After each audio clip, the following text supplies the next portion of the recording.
ಕರ್ನಾಟಕ ಸರ್ಕಾರದ ಮಹತ್ವಾಕಾಂಕ್ಷಿ ಪಂಚ ಗ್ಯಾರಂಟಿಗಳಲ್ಲಿ ಒಂದಾಗಿರುವ ಹಾಗೂ ಕೋಟ್ಯಾಂತರ ಮಹಿಳೆಯರ ನೆಚ್ಚಿನ ಗೃಹಲಕ್ಷ್ಮಿ ಯೋಜನೆಯಲ್ಲಿ ಇದೀಗ ಎರಡು ಬಿಗ್ ಡೆವಲಪ್ಮೆಂಟ್ ಆಗಿವೆ. ಒಂದು ಕಡೆ ಈ ಯೋಜನೆಯ ಮೂಲಕ ಮಹಿಳೆಯರನ್ನು ಆರ್ಥಿಕವಾಗಿ ಇನ್ನಷ್ಟು ಬಲಪಡಿಸಲು ಸರ್ಕಾರ ಬರೋಬ್ಬರಿ 3 ಲಕ್ಷ ರೂಪಾಯಿವರೆಗೆ ಸಾಲ ನೀಡುವ ಗೃಹಲಕ್ಷ್ಮಿ ವಿವಿಧೋದ್ದೇಶ ಸಹಕಾರ ಸಂಘ ಸ್ಥಾಪನೆ ಮಾಡ್ತಾ ಇದೆ. ಈ ಹಿಂದೆಯೇ ಇದರ ಬಗ್ಗೆ ಅಪ್ಡೇಟ್ ಬಂದಿದ್ದರೂ ಕೂಡ ಈಗ ಅಧಿಕೃತವಾಗಿ ಸಚಿವ ಸಂಪುಟ ಇದಕ್ಕೆ ಗ್ರೀನ್ ಸಿಗ್ನಲ್ ನೀಡಿದೆ. ಹಲವು ನಿಯಮಗಳನ್ನು ತರಲಾಗುತ್ತಿದ್ದು ಗೃಹಲಕ್ಷ್ಮಿ ಯೋಜನೆಯ ಫಲಾನುಭವಿಗಳಿಗೆ ಬರುತ್ತಿದ್ದ ಹಣ ಕಡಿಮೆಯಾಗಿ ನೇರವಾಗಿ ಬ್ಯಾಂಕ್ಗೆ ಜಮೆಯಾಗಲಿದೆ. ಇದು ಒಂದು ಕಡೆಯಾದರೆ ಮತ್ತೊಂದು ಕಡೆ ಇದೇ ಯೋಜನೆ ಇದೀಗ ಸರ್ಕಾರವನ್ನು ದೊಡ್ಡ ಆರ್ಥಿಕ ಸಂಕಷ್ಟಕ್ಕೂ ಸಿಲುಕಿಸಿದೆ. ಬದುಕಿರುವ ಮಹಿಳೆಯರಿಗೆ ಸೇರಬೇಕಿದ್ದ ಗೃಹಲಕ್ಷ್ಮಿ ಯೋಜನೆಯ ಕೋಟ್ಯಾಂತರ ರೂಪಾಯಿ ಹಣ ಸತ್ತವರ ಬ್ಯಾಂಕ್ ಅಕೌಂಟ್ಗೆ ಜಮೆಯಾಗಿರುವ ಆಘಾತಕಾರಿ ವಿಚಾರ ಬೆಳಕಿಗೆ ಬಂದಿದೆ. ಅದರ ಬಗ್ಗೆಯೂ ನಾವು ಈ ವಿಡಿಯೋದಲ್ಲಿ ನೋಡೋಣ. ಅದರ ಜೊತೆ ಗೃಹಲಕ್ಷ್ಮಿ ಬ್ಯಾಂಕ್ ಎಂದರೇನು, ಇನ್ನು ಮುಂದೆ ಈ ಖಾತೆಗೆ 2,000 ರೂಪಾಯಿ ಬದಲು 1,800 ರೂಪಾಯಿ ಮಾತ್ರ ಯಾಕೆ ಬರುತ್ತೆ, 3 ಲಕ್ಷ ರೂಪಾಯಿ ಸಾಲ ಪಡೆಯುವುದು ಹೇಗೆ, ಬನ್ನಿ ಈ ಎಲ್ಲ ಪ್ರಶ್ನೆಗಳಿಗೆ ಸಂಪೂರ್ಣ ಮಾಹಿತಿಯನ್ನು ಇವತ್ತಿನ ವಿಡಿಯೋದಲ್ಲಿ ಡೀಟೇಲ್ ಆಗಿ ನೋಡೋಣ.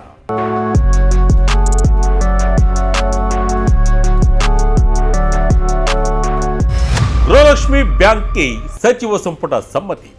ಇನ್ನು ಮುಂದೆ ಅಕೌಂಟ್ಗೆ 1,800 ರೂಪಾಯಿ ಮಾತ್ರ ಜಮೆ. ಹೌದು, ಗೃಹಲಕ್ಷ್ಮಿ ಯೋಜನೆಯ ಕೋಟ್ಯಾಂತರ ಫಲಾನುಭವಿಗಳಿಗೆ ಮಹಿಳಾ ಮತ್ತು ಮಕ್ಕಳ ಅಭಿವೃದ್ಧಿ ಇಲಾಖೆ ಗುಡ್ ನ್ಯೂಸ್ ಒಂದನ್ನು ಕೊಟ್ಟಿದೆ.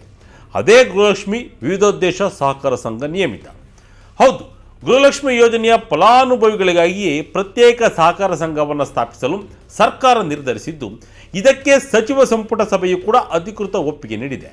ನಿಮಗೆಲ್ಲ ಗೊತ್ತಿರುವ ಹಾಗೆ ಗೃಹಲಕ್ಷ್ಮಿ ಗ್ಯಾರಂಟಿ ಯೋಜನೆಯಡಿ ಈವರೆಗೆ 1.24 ಕೋಟಿ ಫಲಾನುಭವಿಗಳಿಗೆ ತಿಂಗಳಿಗೆ ತಲಾ 2,000 ರೂಪಾಯಿಯಂತೆ ಈವರೆಗೆ 26 ಕಂತುಗಳನ್ನು ಸರ್ಕಾರ ಯಶಸ್ವಿಯಾಗಿ ಪಾವತಿಸಿದೆ. ಈಗ ಈ ಮಹಿಳೆಯರನ್ನು ಇನ್ನಷ್ಟು ಸ್ವಾವಲಂಬಿಗಳನ್ನಾಗಿಸಲು ಸಹಕಾರ ಸಂಘವನ್ನು ಹುಟ್ಟುಹಾಕಲಾಗ್ತಿದೆ. ಆದರೆ ಇಲ್ಲಿ ಗಮನಿಸಬೇಕಾದ ಮುಖ್ಯ ಅಂಶ ಎಂದರೆ, ಈ ಸಹಕಾರ ಸಂಘ ಸ್ಥಾಪನೆ ಪ್ರಕ್ರಿಯೆ ಆರಂಭವಾದ ಬಳಿಕ 6 ತಿಂಗಳವರೆಗೆ ಮಹಿಳೆಯರ ಖಾತೆಗೆ 2,000 ರೂಪಾಯಿ ಬದಲು ಕೇವಲ 1,800 ರೂಪಾಯಿ ಮಾತ್ರ ಜಮೆಯಾಗಲಿದೆ. ಏನಪ್ಪ ಇದು 200 ರೂಪಾಯಿ ಯಾಕೆ ಕಟ್ಟಾಗುತ್ತೆ ಅಂತೀರಾ? ಪ್ರತಿ ತಿಂಗಳು 2,000 ರೂಪಾಯಿಯಲ್ಲಿ ಸಹಕಾರ ಸಂಘವನ್ನು ಬಲಗೊಳಿಸಲು ಠೇವಣಿ ರೂಪದಲ್ಲಿ 200 ರೂಪಾಯಿಯನ್ನು ಕಟ್ ಮಾಡಲಾಗುತ್ತದೆ. ಆದರೆ ನೀವು ಆತಂಕ ಪಡುವ ಅಗತ್ಯವಿಲ್ಲ. ಈ ಕಡಿತಗೊಂಡ ಮೊತ್ತವು ನಿಮ್ಮ ಅಂದರೆ ಸದಸ್ಯರ ಖಾತೆಯಲ್ಲಿಯೇ ಭದ್ರವಾಗಿ ಉಳಿತಾಯದ ರೂಪದಲ್ಲಿ ಇರಲಿದೆ. ಗೃಹಲಕ್ಷ್ಮಿ ಬ್ಯಾಂಕ್ ಸದಸ್ಯತ್ವ ಪಡೆಯೋದು ಹೇಗೆ, ಷೇರುದಾರರಾಗಲು ಎಷ್ಟು ಹಣ ಕಟ್ಟಬೇಕು? ಗೃಹಲಕ್ಷ್ಮಿ ಯೋಜನೆಯ ಎಲ್ಲ 1.24 ಕೋಟಿ ಫಲಾನುಭವಿಗಳನ್ನು ಈ ಸಂಘದ ಸದಸ್ಯರನ್ನಾಗಿಸುವ ಗುರಿಯನ್ನು ರಾಜ್ಯ ಸರ್ಕಾರ ಹೊಂದಿದೆ. ಫಲಾನುಭವಿಗಳನ್ನು ಸಂಘಟಿಸಿ ಕೌಶಲ್ಯ ಅಭಿವೃದ್ಧಿ, ಉದ್ಯಮಶೀಲತೆ ಮತ್ತು ತರಬೇತಿ ನೀಡುವುದಾಗಿ ಈ ಸಹಕಾರ ಸಂಘವನ್ನು ಕಟ್ಟಲಾಗ್ತಾ ಇದೆ. ಆದರೆ ಈ ಗೃಹಲಕ್ಷ್ಮಿ ಬ್ಯಾಂಕ್ನಿಂದ ಸಾಲ ಸೌಲಭ್ಯ ಪಡೆಯಲು ಮಹಿಳೆಯರು ಮೊದಲು ಹಣ ಕಟ್ಟಿ ಶೇರ್ ಹೋಲ್ಡರ್ಸ್ ಆಗಬೇಕಾಗಿದೆ. ಮಹಿಳಾ ಮತ್ತು ಮಕ್ಕಳ ಕಲ್ಯಾಣ ಇಲಾಖೆ ತೀರ್ಮಾನಿಸಿರುವಂತೆ ಫಲಾನುಭವಿಗಳು ಸದಸ್ಯತ್ವ ಪಡೆಯಲು ಒಂದು ಬಾರಿಗೆ 1,250 ರೂಪಾಯಿಯನ್ನು ನೀಡಬೇಕು. ಇದರಲ್ಲಿ 1,000 ರೂಪಾಯಿ ಷೇರು ಹಣ ಕೂಡ ಇರಲಿದೆ. ಇದಲ್ಲದೆ ಮೇಲೆ ಹೇಳಿದಂತೆ ಪ್ರತಿ ತಿಂಗಳು 200 ರೂಪಾಯಿಯಂತೆ ಕನಿಷ್ಠ 6 ತಿಂಗಳವರೆಗೆ ಉಳಿತಾಯ ರೂಪದಲ್ಲಿ ಜಮೆ ಮಾಡಬೇಕು. ಯಾರು ಈ ರೀತಿ ನಿರಂತರವಾಗಿ ಉಳಿತಾಯ ಮಾಡ್ತಾರೋ ಅವರು ಮಾತ್ರ ಮುಂದೆ ಭಾರಿ ಮೊತ್ತದ ಸಾಲ ಪಡೆಯಲು ಅರ್ಹರಾಗ್ತಾರೆ. ಮಹಿಳೆಯರಿಗೆ 3 ಲಕ್ಷದವರೆಗೆ ಸಿಗಲಿದೆ ಸಾಲ. ಸಾಲಕ್ಕೆ ಯಾರ ಜಾಮೀನು ಕೂಡ ಅಗತ್ಯವಿಲ್ಲ. ಹೌದು ವೀಕ್ಷಕರೇ, ಈ ಸಂಘದ ಅತಿದೊಡ್ಡ ಲಾಭ ಎಂದರೆ ಅದು ಸಾಲ ಸೌಲಭ್ಯ. ಸದಸ್ಯರಿಗೆ ಅತಿ ಕಡಿಮೆ ಬಡ್ಡಿ ದರದಲ್ಲಿ 30,000 ರೂಪಾಯಿಯಿಂದ ಹಿಡಿದು ಬರೋಬ್ಬರಿ 3 ಲಕ್ಷ ರೂಪಾಯಿವರೆಗೆ ವೈಯಕ್ತಿಕ ಸಾಲವನ್ನು ಒದಗಿಸಲಾಗುತ್ತೆ.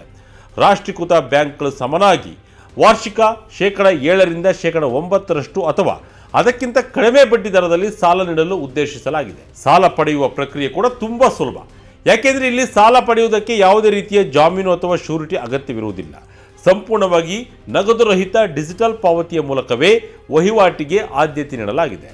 ಸಂಘದ ಮೂಲಕ ಪಡೆದ ಈ ಸಾಲದ ಹಣವನ್ನು ಮಹಿಳೆಯರು ಸಣ್ಣ ಪುಟ್ಟ ವ್ಯಾಪಾರ, ಗುಡಿ ಕೈಗಾರಿಕೆ, ಕೃಷಿ, ಹೈನುಗಾರಿಕೆ, ಮಕ್ಕಳ ಶಿಕ್ಷಣ ಹಾಗೂ ವಾಹನ ಖರೀದಿಗೆ ಬಳಸಿಕೊಳ್ಳಬಹುದು. ಇದರಿಂದ ಮಹಿಳೆಯರು ಕೇವಲ ಮನೆಯಲ್ಲಿ ಕೂರದೆ ಆರ್ಥಿಕವಾಗಿ ಸ್ವಾವಲಂಬಿಗಳಾಗಲು ಮತ್ತು ಉದ್ಯಮಿಗಳಾಗಲು ಸಹಾಯಕವಾಗುತ್ತದೆ ಎಂಬುದು ಮಹಿಳಾ ಮತ್ತು ಮಕ್ಕಳ ಅಭಿವೃದ್ಧಿ ಇಲಾಖೆಯ ಸ್ಪಷ್ಟ ಉದ್ದೇಶವಾಗಿದೆ.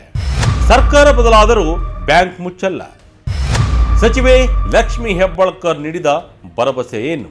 ಇನ್ನು ಕಳೆದ ವರ್ಷ ನವೆಂಬರ್ 28ರಂದು ಗೃಹಲಕ್ಷ್ಮಿ ಸಹಕಾರಿ ಬ್ಯಾಂಕ್ಗೆ ಅಧಿಕೃತವಾಗಿ ಚಾಲನೆ ನೀಡಲಾಗಿತ್ತು. ಆದರೆ ಪ್ರಕ್ರಿಯೆಗಳು ಮಾತ್ರ ಶುರುವಾಗಿದ್ದವು. ಈಗ ಸಚಿವ ಸಂಪುಟ ಇದಕ್ಕೆ ಗೃಹಲಕ್ಷ್ಮಿ ವಿವಿಧೋದ್ದೇಶ ಸಹಕಾರ ಸಂಘ ನಿಯಮಿತಕ್ಕೆ ಅಧಿಕೃತ ಒಪ್ಪಿಗೆ ನೀಡಿದೆ. ಈ ಹಿಂದೆ ಇದರ ಬಗ್ಗೆ ಮಾತನಾಡಿದ್ದ ಮಹಿಳಾ ಮತ್ತು ಮಕ್ಕಳ ಅಭಿವೃದ್ಧಿ ಇಲಾಖೆ ಸಚಿವೆ ಲಕ್ಷ್ಮೀ ಹೆಬ್ಬಾಳ್ಕರ್ ಅವರು, ಈ ಹಿಂದೆ ಗಂಡನ ಉದ್ಯಮದಲ್ಲಿ ಹೆಂಡತಿ ಕೇವಲ ಕೈ ಜೋಡಿಸ್ತಾ ಇದ್ಲು, ಆದರೆ ಇತ್ತೀಚೆಗೆ ಮಹಿಳೆಯರೇ ಸ್ವತಃ ಉದ್ಯಮಿಗಳಾಗ್ತಾ ಇದ್ದಾರೆ. ಇಂತಹ ಮಹಿಳೆಯರಿಗೆ ಸಹಾಯ ಮಾಡುವ ಉದ್ದೇಶದಿಂದಲೇ ನನ್ನ ಹೃದಯಕ್ಕೆ ಅತ್ಯಂತ ಹತ್ತಿರವಾಗಿರುವ ಈ ಗೃಹಲಕ್ಷ್ಮಿ ಬ್ಯಾಂಕ್ ಆರಂಭಿಸಲಾಗುತ್ತಿದೆ ಎಂದಿದ್ದರು. ಕರ್ನಾಟಕದಲ್ಲಿ ಮಹಿಳೆಯರ ಸಬಲೀಕರಣಕ್ಕಾಗಿ SM ಕೃಷ್ಣರವರ ಕಾಲದಲ್ಲಿ ಮೋಟಮ್ಮರವರು ಸಚಿವರಾಗಿದ್ದಾಗ ಸ್ತ್ರೀ ಶಕ್ತಿ ಸಂಘಗಳನ್ನು ಸ್ಥಾಪಿಸಿ ಮಹಿಳೆಯರಿಗೆ ದೊಡ್ಡ ಮಟ್ಟದ ಅನುಕೂಲ ಮಾಡಿಕೊಡಲಾಗಿತ್ತು. ಅದೇ ರೀತಿ ಕಳೆದ 20 ವರ್ಷಗಳಿಂದ ಧರ್ಮಸ್ಥಳ ಸ್ವಸಹಾಯ ಸಂಘ ಹೊಸ ಕ್ರಾಂತಿಯನ್ನೇ ಕರ್ನಾಟಕದಲ್ಲಿ ಸೃಷ್ಟಿಸಿದೆ. ಆದರೆ ಇತ್ತೀಚೆಗೆ ಕೆಲವೊಂದು ಖಾಸಗಿ ಫೈನಾನ್ಸ್ ಕಂಪನಿಗಳಿಂದ ಜನರಿಗೆ, ಅದರಲ್ಲೂ ಮಹಿಳೆಯರಿಗೆ ತುಂಬ ತೊಂದರೆ ಆಗ್ತಾ ಇದೆ. ಇದನ್ನು ಸಂಪೂರ್ಣವಾಗಿ ತಡೆಗಟ್ಟಲು ಮತ್ತು ಕಡಿಮೆ ಬಡ್ಡಿ ದರದಲ್ಲಿ ಸಾಲ ನೀಡಲು ಈ ಗೃಹಲಕ್ಷ್ಮಿ ಸಂಘ ಸಹಾಯಕವಾಗಲಿದೆ ಎಂಬುದು ಸಚಿವೆ ಲಕ್ಷ್ಮೀ ಹೆಬ್ಬಾಳ್ಕರ್ ಅವರ ಅಭಿಪ್ರಾಯವಾಗಿದೆ. ಅದರ ಜೊತೆ ಮುಂದೆ ಯಾವುದೇ ಸರ್ಕಾರಗಳು ಬಂದರೂ ಗೃಹಲಕ್ಷ್ಮಿ ಬ್ಯಾಂಕನ್ನು ಮುಚ್ಚುವ ಪ್ರಯತ್ನ ಮಾಡುವುದಿಲ್ಲ. ಸರ್ಕಾರ ಬದಲಾವಣೆಯಾದರೂ ಬ್ಯಾಂಕ್ ಮುಚ್ಚಲ್ಲ. ಇದು ನಿರಂತರ ಪ್ರಕ್ರಿಯೆ ಎಂದು ಸಚಿವೆ ಲಕ್ಷ್ಮೀ ಹೆಬ್ಬಾಳ್ಕರ್ ಹೇಳಿದ್ದರು. ಸತ್ತವರ ಖಾತೆಗೆ ಬಿತ್ತು 79 ಕೋಟಿ ರೂಪಾಯಿ ಹಣ ವಾಪಸ್ ಪಡೆಯಲು ಸರ್ಕಾರದ ಸರ್ಕಸ್. ಇನ್ನು ಈಗ ಮತ್ತೊಂದು ಪ್ರಮುಖ ಅಂಶಕ್ಕೆ ಬರೋಣ.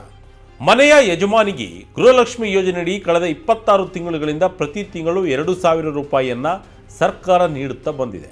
ಆದರೆ ಈ ಹಣದ ವಿತರಣೆಯಲ್ಲಿ ಎಡವಟ್ಟು ಕೂಡ ಆಗಿದೆ.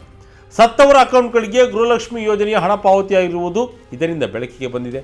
ಹೌದು, ಬರೋಬ್ಬರಿ 69,000 ಸತ್ತವರ ಬ್ಯಾಂಕ್ ಖಾತೆಗಳಿಗೆ ಒಟ್ಟು 79 ಕೋಟಿ ರೂಪಾಯಿ ಗೃಹಲಕ್ಷ್ಮಿ ಹಣವನ್ನು ಪಾವತಿಯಾಗಿರುವುದನ್ನು ಸರ್ಕಾರ ಪತ್ತೆ ಹಚ್ಚಿದೆ. ಈ ಎಡವಟ್ಟಿನಿಂದಾಗಿ ಯೋಜನೆ ಇದೀಗ ಸರ್ಕಾರವನ್ನು ಆರ್ಥಿಕ ಸಂಕಷ್ಟಕ್ಕೆ ಸಿಲುಕಿಸಿದೆ ಎಂದು ಹೇಳಲಾಗ್ತಿದೆ. ಇಷ್ಟು ದೊಡ್ಡ ಮೊತ್ತದ ಹಣ ಪೋಲಾಗಿರುವುದರಿಂದ ಎಚ್ಚೆತ್ತುಕೊಂಡಿರುವ ಸರ್ಕಾರ ಇದೀಗ ಸತ್ತವರ ಖಾತೆಗೆ ಜಮೆಯಾಗಿರುವ ಗೃಹಲಕ್ಷ್ಮಿ ಹಣವನ್ನು ಹೇಗಾದರೂ ಸರಿ ವಾಪಸ್ ಪಡೆದುಕೊಳ್ಳಲು ಮುಂದಾಗಿದೆ. ಈ ನಿಟ್ಟಿನಲ್ಲಿ ಹಣವನ್ನು ರಿಕವರಿ ಮಾಡಲು ಸರ್ಕಾರ ಬ್ಯಾಂಕ್ ಅಧಿಕಾರಿಗಳ ಜೊತೆಯೂ ಸಂಪರ್ಕ ಸಾಧಿಸಿ ನಿರಂತರ ಪ್ರಯತ್ನ ನಡೆಸುತ್ತಿದೆ.